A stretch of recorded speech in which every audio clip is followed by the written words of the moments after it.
Hallo und herzlich willkommen zu Coffee Break German. Welcome back to the Coffee Break German Show. Ich bin Marc. Ich bin Thomas. Wie geht's dir, Thomas? Gut, eigentlich wie immer, danke. Und dir?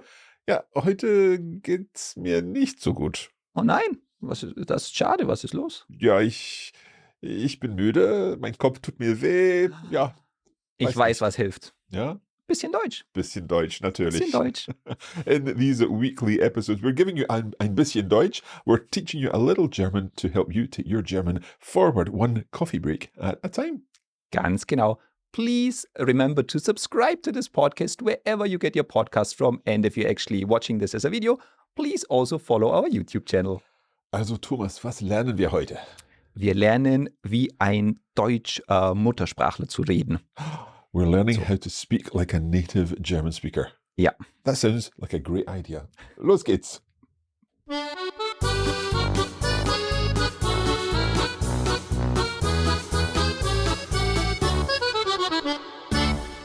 So in what context are we learning? I know, it was quite a big promise. A big promise. We're going to be speaking like native speakers by the end of this. What's the particular context here? So we are looking at spoken German in the past tense. Right, yeah.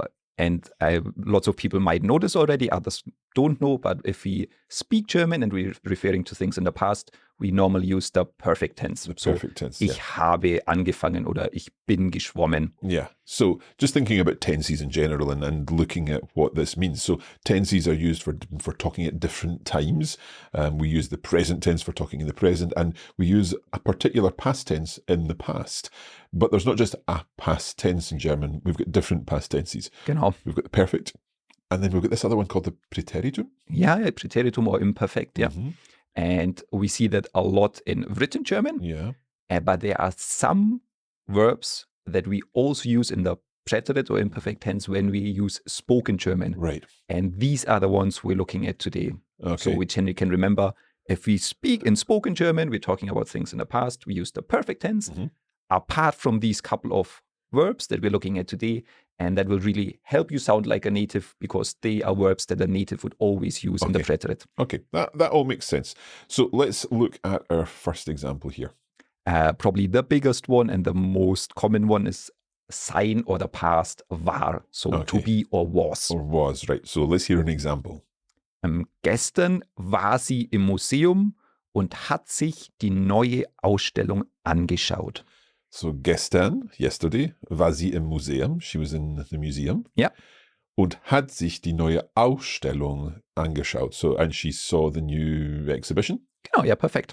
So we're using war sie.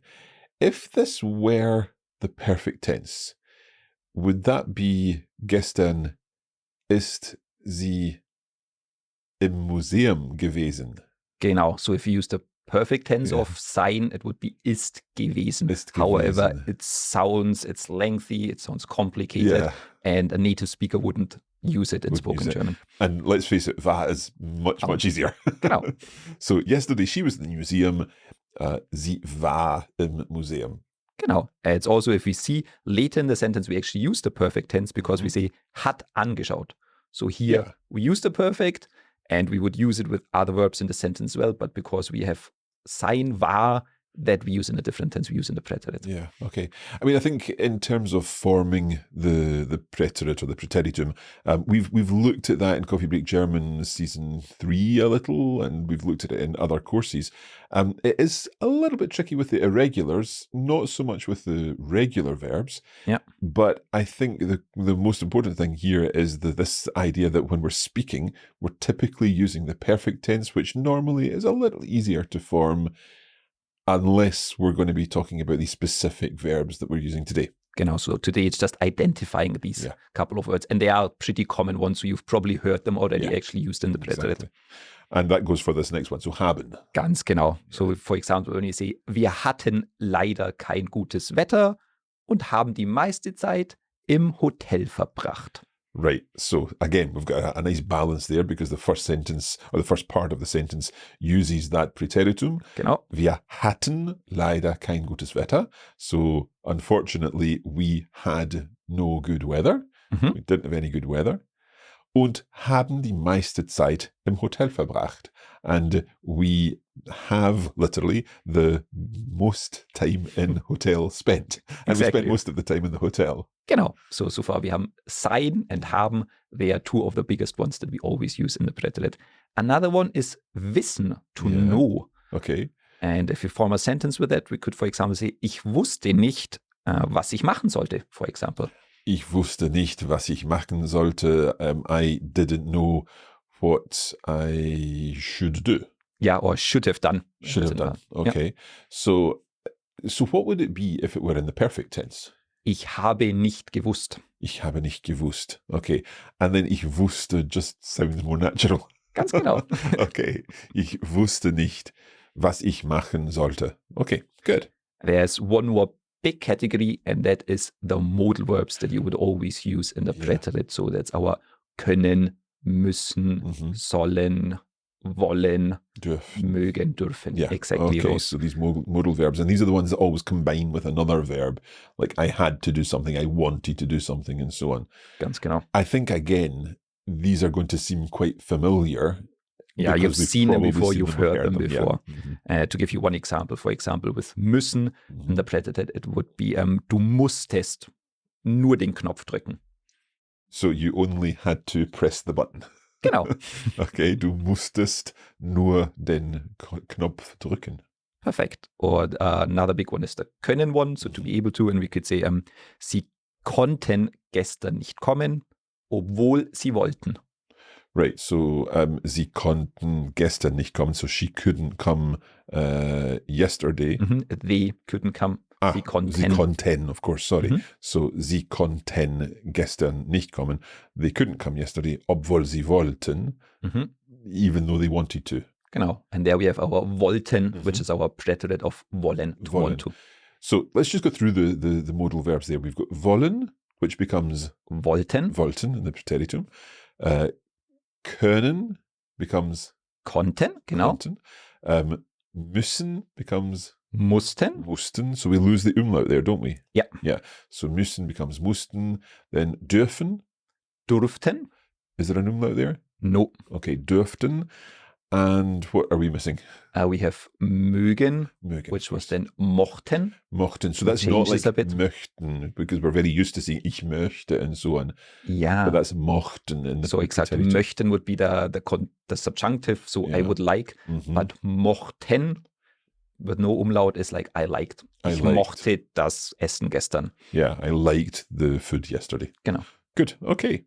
Anything else that we need to think about? Yes, a couple of others, but more like in a specific context. So, for example, we have geben, and we have that expression, when we say in German, es gibt. Es gibt. So, like there is. If we use that expression, es gibt, in the past, we would also always use the predicate. So, we say es gab. Es gab. So, yeah, because es hat gegeben or something weird like that. Yeah, again, makes it very long and very clunky to use. Okay. So if we, for example, if we talk about like some food there was, when we say like, wir haben gestern meine Freunde besucht, es gab Kuchen. So, wir haben gestern meine Freunde besucht. We visited my friends yesterday. Yep. That's perfect tense. Wir haben meine Freunde besucht. Genau. Und es gab Kuchen and there was cake. Genau. Always good when there's cake. And not uncommon. And it's interesting here. I think because if you're used to thinking about other languages and thinking about the sequence of verbs and tenses and so on, then you sometimes, this feels a little odd to be using like an imperfect with a perfect. Yeah, and switch back between them. Yeah. But it's just that sound. It sounds more natural when we're using these particular verbs in the imperfect or the preteritum in this situation. Yeah. Generally, I think the rules are more flexible in German, and here it's really, even if you would use the perfect for es hat gegeben, it wouldn't be wrong. It's just about sounding more like a native. Yeah. And yeah, a little bit less clunky in this case. Okay. Anything else that we need to know? One last one, and again, it's a set expression if something goes well or if something goes on for too long. In German, you say etwas geht oder etwas läuft. So, es läuft sehr gut or it's going really well. Yeah. And if you use that phrase in the past, you would also use the predicate. So, Dann ist like, oh, wie war das Training gestern? Oh, es lief gut. It went well. It went well. So that's from laufen, Genau. literally to run. Ja. Yeah. So es lief gut, it went well. Es ging gut. Genau, that would be the other one. And if you were saying, I went to the supermarket, would you be more likely to use ging as opposed to ich bin gegangen? I think if I'm talking to someone, it's like, oh, ich bin gestern noch in den Supermarkt gegangen. I would actually use the perfect. Yeah. Okay, so it's really more in that phrase of es ging gut. Something going well, going on for too long, going not so well. Well, we're almost going on for too long about this, so perhaps it's time to summarize things. Sehr gute Idee. We've been looking at the situations in German where you use the Präteritum more naturally in spoken German, and there are a series of verbs that we've covered where it makes sense to use the Präteritum over the perfect. Ganz genau. So first of all, we had sein, which became Ich war. Haben. Ich hatte. Wissen. Ich wusste. Then the modal verbs, so müssen. Genau, ich musste. Können. Ich konnte. Dürfen. Ich durfte. Mögen. Ich mochte. What am I missing? Wollen. Wollen, genau. Ich wollte. Sehr gut. Then we had es gibt. Changing to es gab. So this is geben, but particularly that. There is. Yeah, there is. So context. there was es gab. And then also when something went well using gehen. Genau, and we could say es ging oder es lief, and they're really interchangeable. So lief from laufen and ging from gehen. Genau, perfekt. Ausgezeichnet. Sehr gut zusammengefasst.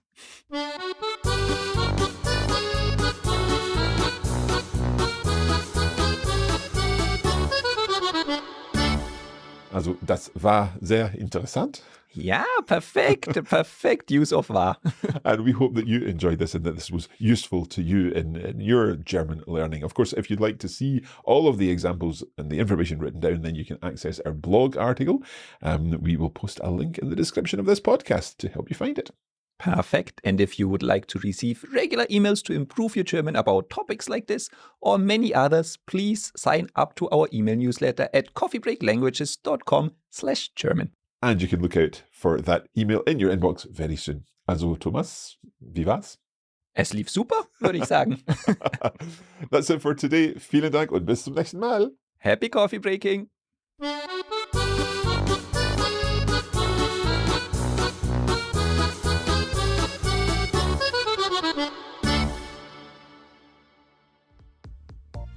You have been listening to a Coffee Break Languages production for the Radiolingua Network. Copyright 2024 Radiolingua Limited. Recording copyright 2024 Radiolingua Limited. All rights reserved.